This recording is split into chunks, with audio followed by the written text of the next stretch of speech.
Sinal da Santa Cruz, livrai-nos Deus, nosso Senhor, dos nossos inimigos, em nome do Pai, do Filho e do Espírito Santo. Amém. Meu Senhor e meu Deus, creio firmemente que estás aqui, que me vês, que me ouves. Adoro-te com profunda reverência, peço-te perdão dos meus pecados e graça para fazer com fruto este tempo de oração. Minha Mãe Imaculada, São José, meu Pai e Senhor, meu anjo da guarda, intercedei por mim. João andava vestido de pele de camelo, trazia uma cinta de couro em volta dos rins, alimentava-se de gafanhoto e mel silvestre, e pregava, dizendo: Vem após mim quem é mais forte do que eu, ao qual eu não sou digno de desatar, prostrando-me em terra, a correia dos sapatos. Vemos aqui esse continuar, né? Continuar daquilo que São Marcos vem apresentando no versículo 4 e 5, quando apresenta quem é São João Batista, quem é João, aquele que é o Batista, aquele que prega, aquele que batiza, aquele que prepara os caminhos do Senhor, né, diante dos seus ensinamentos, né? Esta que é propriamente sua missão, né? E depois disso, depois destes dois primeiros versículos, vemos esta enfatização, né? Esta enfatização e descrição, este continuar, né? Aonde mostra, né, essa ligação de São João com o sentido profético, né? De modo particular, esta ligação com Elias, né? Diante do seu anúncio, né? Anunciando aquilo que ele não é aquele que é o esperado, ele não é aquele a que os outros devem buscar. Existe alguém que virá após, né? Alguém que é maior. Ele é grande, sim, mas alguém que é maior, né? E é esse que eles devem buscar, né? O fato é que quando vemos estrutura própria, né, entre dessa estruturação, dessa descrição, vemos, claro, que uma semelhança dentro das descrições dos sinóticos, de modo particular, de São Mateus e São Marcos, onde eles apresentam essa descrição, né? Mas eles têm uma intenção que ela é diferenciada. Isso, para entender essa intenção, a gente tem que entender o que é o Evangelho de São Mateus e o que é o Evangelho de São Marcos. Quem é o autor? Quem é o autor, né, de um e de outro, né? Qual a intenção de um e de outro? Quem, né? E ver, né? Qual o contexto do Evangelho de São Mateus, por exemplo, né? São Mateus, ele é um judeu, mas que ele fala para judeus. Então ele não precisa explicar a realidade judaica. Eles já são judeus, eles conhecem aquilo, né? Ele quer apresentar uma concretude para que eles possam ver aquilo que há a mais, aquilo que vem, né? E nesse a mais ele apresenta essa relação, né, entre Elias e João, que não é uma relação em si, mas é uma relação que aponta para Cristo, para Jesus. Nesta relação daquele que vem após, né? Jesus e Eliseu, aquilo que cada um fez, a sua grandiosidade, os seus feitos, o a mais dado, né? Do mesmo modo, né, São Mateus, por exemplo, vai apresentar a relação de Moisés e Josué, apontando Jesus, né? Para apontar essa relação, este contexto que se envolve, para mostrar esta confirmação daquilo que a Escritura anuncia e a concretude para passarem a algo novo. São Marcos, de modo diferente, ele é um judeu, mas que ele fala para os pagãos, de modo particular para os romanos, né? Ele quer anunciar, mas ele é um judeu e ele tem que explicar aquelas situações, aquilo que está em volta. Então, ele pega e explica que estes contextos. Ele mostra que existe um Deus único, né? Essa prerrogativa. Não, ele deixa claro que existe alguém que é soberano, um único soberano, né? Que ele vai explicitando. Aquele que é enviado por ele, o Filho, né? Nosso Senhor Jesus Cristo, né? Que este é aquele que foi prometido, que foi profetizado e no qual se cumpre a profecia, se cumpre as promessas, né? Que foi aquele que foi guardado, né? E mostra este contexto do aguardar do povo por muito tempo, mas que agora vem, e vem para todos. Vem para os judeus, mas abarca a todos os clãs, né? E tem esta relação, né? E mostra, diante das relações e de tudo aquilo que se espera em todo o contexto, quem é João? Ele vai confirmar que João é verdadeiramente o Messias esperado. Vai confirmar onde? Mais à frente, no capítulo 9, no versículo 13, ele diz: Mas digo-vos que Elias já veio, e fizeram dele o quanto quiseram, como está escrito dele. Então mostra, né, essa relação, né? Ele fala de um contexto logo após a morte de São João Batista, né? Mostra todo esse incremento, né? De modo que depois de São Mateus vai deixar claro, né, que os discípulos entenderam que estava falando de São João Batista.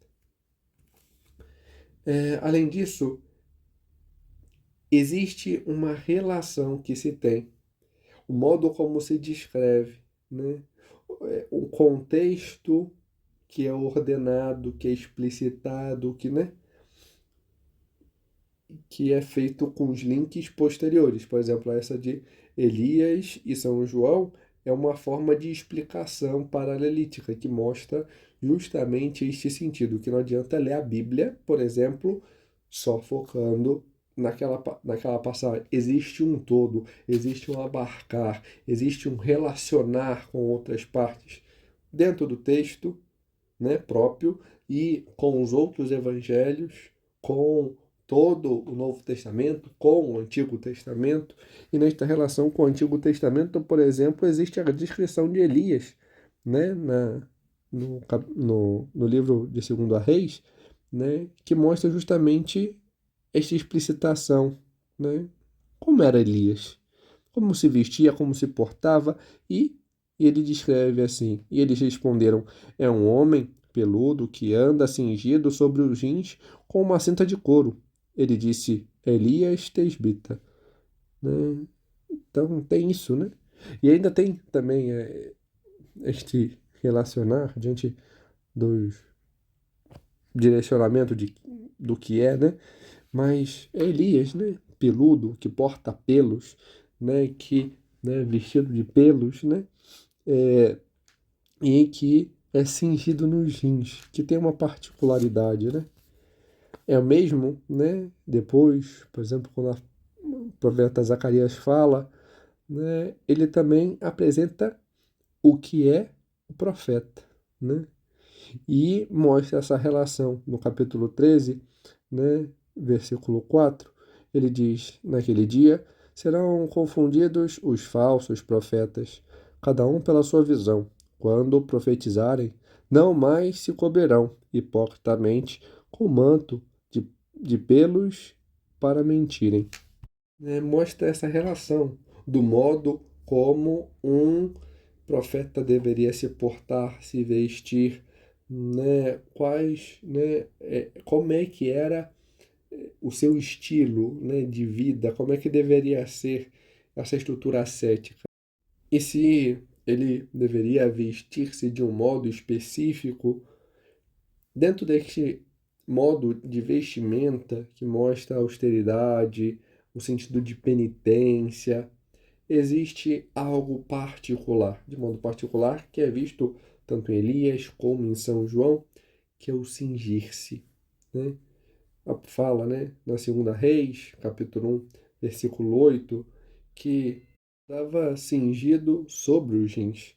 Esse ato de cingido, né, de ter os rins cingidos, né, é um ato próprio, né? Os rins cingidos é um preparar para o serviço, é um preparar para fazer aquilo que se deve, né? E por que os rins, né? Porque quando se exerce um ofício, se tem que ter domínio de si, né? Quando se tem um ministério, é necessário ter este domínio. E os rins são um símbolo, né? Na Bíblia, diante dos hebreus, né? Diante deste contexto do Mediterrâneo, principalmente do judaísmo, das paixões, né? Os rins é o símbolo das paixões. Cingir os rins significa o domínio de si, o domínio das paixões, né? As paixões não me dominam, não me afetam. Eu sei, né? Eu cinjo, né? Por isso que, por exemplo, ainda hoje se tem esta prática, né? Os sacerdotes, né? Os membros ordenados, aqueles que servem a liturgia do altar, né? Por exemplo, os que são instituídos, acólitos, os diáconos também são chamados a os padres, os bispos, né? Eles têm o símbolo aonde eles cingem, né? Sobre a túnica ou sobre a alva, eles se cingem, eles amarram, né, na altura dos rins, mostrando isso, né, este ato de domínio sobre si, né? Ali eu não tenho esse impulso das paixões, mas eu me domino a fim de servir, o próprio ato máximo do serviço, né, na liturgia. E a gente vê isso, né? Esse ato, eles são cingidos, eles têm um domínio de si, né? Eles se preparam para fazer as coisas, né? E, além disso, o modo como ele vivia, né? Que é expresso no seu comer, no modo como se alimentava. E o que diz? Est- Estion acridas. Estion acridas. O que significa estion acridas? Comendo gafanhotos. É o alimento dele. Comia gafanhotos e mel silvestre, né? O ato de comer algo animal significa que aquele, né, o alimento, ele foi dominado, ele foi capturado, ele está numa posse de alguém, né, alguém que é mais forte, que é superior, né? O que é o gafanhoto, né? O gafanhoto é o símbolo de uma praga, né? É um sinal de destruição, de fome, de miséria, de castigo. Por exemplo, no sentido de destruição, fome e miséria, a gente pode ver, por exemplo, em Êxodo 10, de 4 a 19, que mostra isso também em Joel, capítulo 1, de 4 a 19, também no capítulo 2, de 2 a 11.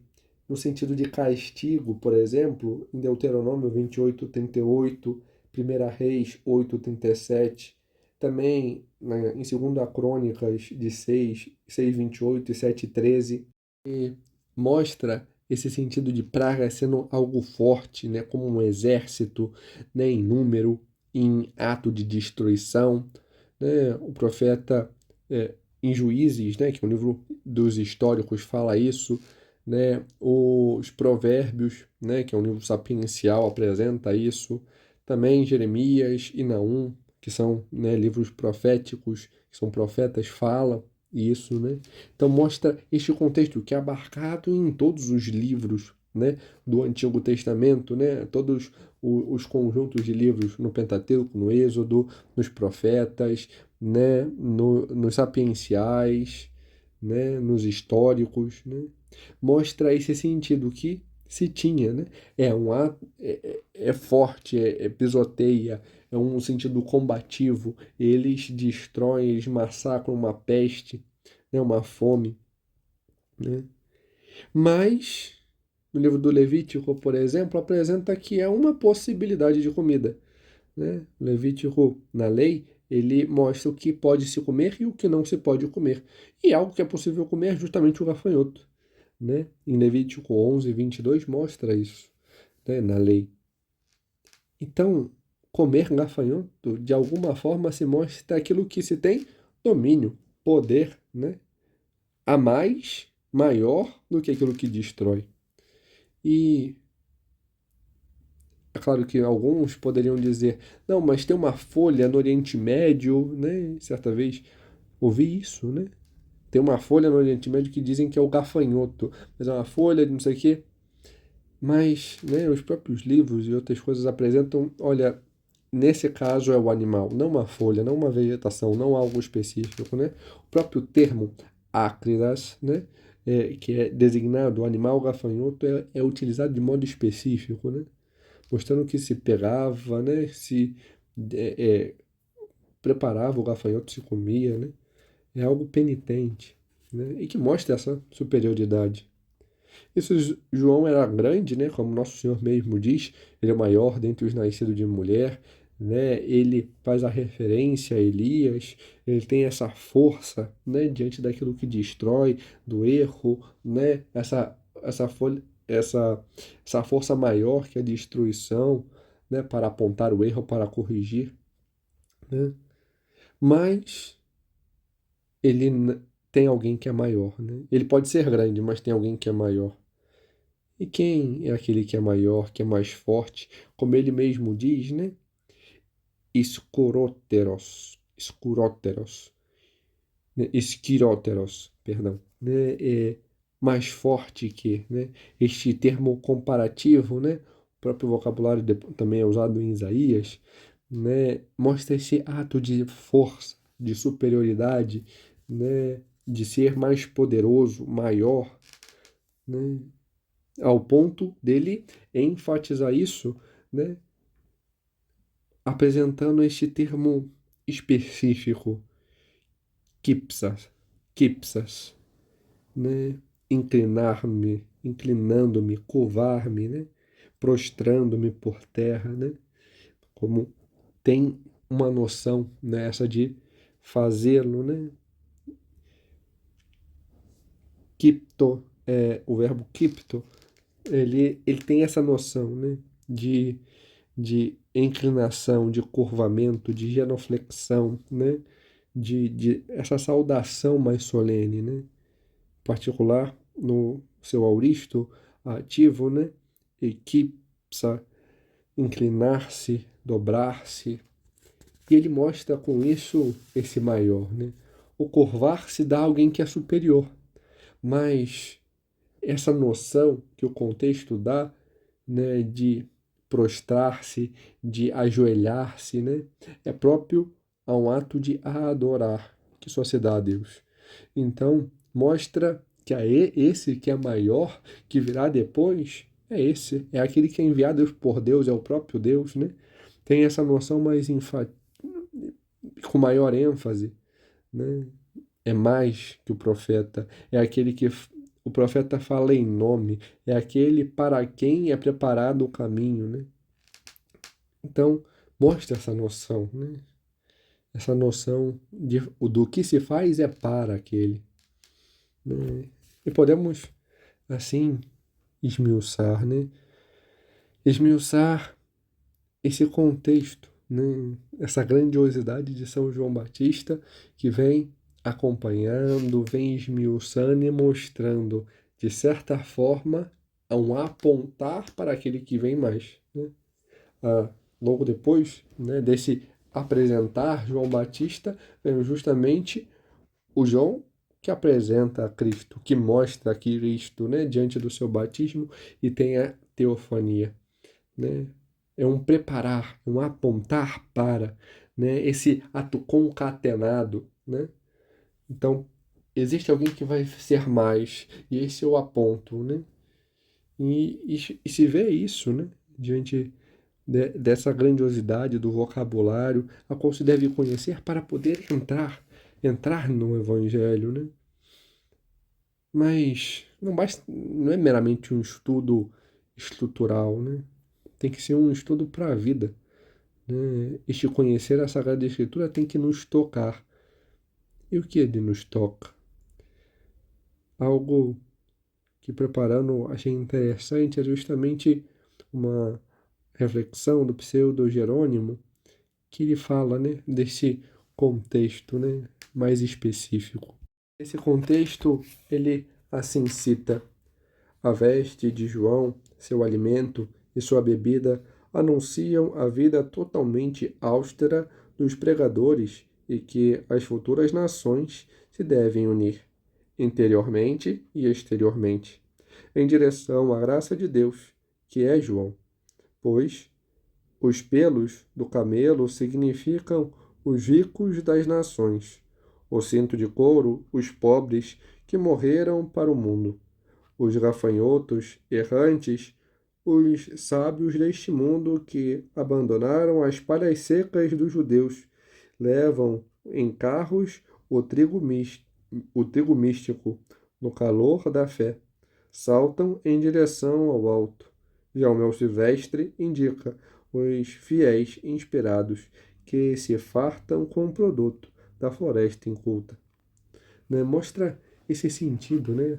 Tanto daqueles que apresentam as suas condições, né, para aquilo que se voltam, né? Os pobres, os ricos, né, diante da sua fartura, que se deixam conduzir, ou os pobres que se voltam para Deus, morrendo para as coisas deste mundo, né? Os sábios que buscam, né? Deixam aquilo que era antigo, querem preparar para ir para aquilo que é essencial, o real, né? O, o, aqueles que são, né, fiéis, que buscam, né? Buscam o seu tesouro naquilo que é mais, né? E assim nos faz esse caminhar do ouvir, do também nos deixar tocar, do mudar, neste sentido de preparar o nosso coração, né, para ir para aquele que é a essência, o mais forte, né? Aquele a quem devo verdadeiramente buscar, né? Diante disso, vemos este apontar dele justamente para este que é o mais forte, né? Questionando e ao mesmo tempo respondendo. Quem é também mais forte na graça pela qual são lavados os pecados e que João anuncia? E responde em seguida, é seguramente aquele que perdoa os pecados 70 vezes 7. Né? É o Senhor, né? Aquele que é mais forte, aquele que é mais do que um batismo de penitência, arrependimento, é aquele que nos faz filhos, que perdoa todos os pecados, que nos torna uma nova criatura, e aquele que pode, mesmo mesmo depois de ser um filho e acabar caindo, se afastando, mesmo depois saber que ele me olha com um olhar compassivo e me perdoa, né, e me traz de volta e quer que eu esteja junto a ele, né, diante do sacramento da confissão, né, me unindo a ele verdadeiramente, recebendo a ele, estando nesta proximidade. É preciso ter isso, né, saber ouvir, saber se preparar para ele, né, ouvir aquilo que João anuncia, né, alguém maior e querer ir àquele que é maior, ouvir quem anuncia e buscar aquele que é anunciado, ouvir a voz e que transmite essa palavra, que prepara para a chegada e o efeito desta palavra, né? Sabendo, claro, que a voz passa. Existe um momento que a voz se cala, mas que a palavra ela fica, que ela penetra, que ela permanece. Assim como depois vai dizer o autor, né, da carta aos Hebreus, a palavra de Deus é viva e eficaz, é mais penetrante do que toda a espada de dois gumes. Chega até a separação da alma e do espírito, das juntas e da medula, e discerne os pensamentos e as intenções do coração. Esse ato, né, a palavra de Deus, ele tem esse efeito. Ela penetra. Mas para que ela penetre, para que ela chegue mais fundo, é necessária essa preparação, é necessário querer, é necessário nos deixar tocar, né? Para que ela possa agir, para que ela penetre, que ela corte, que ela transforme, né? A voz tem esta missão de preparar, de nos levar a esta decisão, a este ato de comprometimento, a este querer de verdade. Como Santa Teresa depois, né, vai apresentar, essa determinada determinação, esse querer, querendo de verdade, né? Quase que como Chaves, né? Querer querendo, né? É, é isso, né? Não pode ser mais ou menos, não. Tem que ser de verdade, querer, né? Essa palavra, né, querer que essa palavra entre, que ela transforme, que ela eleve, né? É necessário escutar a São João, aquele que é a voz, aquele que nos anuncia, né? Para nos prepararmos para Cristo, para nos decidirmos, para querermos, né? Para termos esta decisão de tomarmos as rédeas e nos voltar para Ele e nos abrirmos para Ele, para que assim, de coração aberto, Ele entre, Ele transforme, Ele corte aquilo que deve ser cortado, né? E una, né? E transforme e tem este modelar nosso, né? É isso que devemos querer e pedir. A Virgem Maria, ela é a porta do céu, ela é a mãe da igreja. Ela foi escolhida para gerar a palavra, né? Ela que já o gerava em seu coração, foi escolhida para gerá-lo em seu ventre. E ela também é escolhida para preparar aquele que é o preparador, para preparar a voz que deveria anunciá-lo, né? E o faz na visitação. Ela indo, né, na Galiléia, Judéia, subindo as montanhas apressadamente, chega na casa de Santa Isabel e ali a voz, diante da presença de Cristo, ela, mesmo sem ainda falar, ainda no ventre, né, de Santa Isabel, exulta, né? Ela, sua presença tem isso. Que ela também o faça conosco, pois ela pode. Também pode nos preparar, né? Nos preparar para que possamos ouvir, para que possamos querer, para que sejamos e queiramos ser, né, transformados. Por isso devemos acorrer a ela para que também essa palavra em nós seja gerada, que nos transforme e que gere frutos em nós. Acorramos a essa boa mãe, né, para querermos de verdade. E assim, ouçamos a voz de São João Batista, que nos anuncia aquele que vem, né, para querermos que o Senhor venha a nós, entre em nossas vidas e nos transforme. Dou-te graças, Senhor, pelos bons propósitos, afetos e inspirações que me comunicaste neste tempo de oração. Peço-te ajuda para os pôr em prática. Minha Mãe Imaculada, São José, meu Pai e Senhor, meu anjo da guarda, intercedei por mim.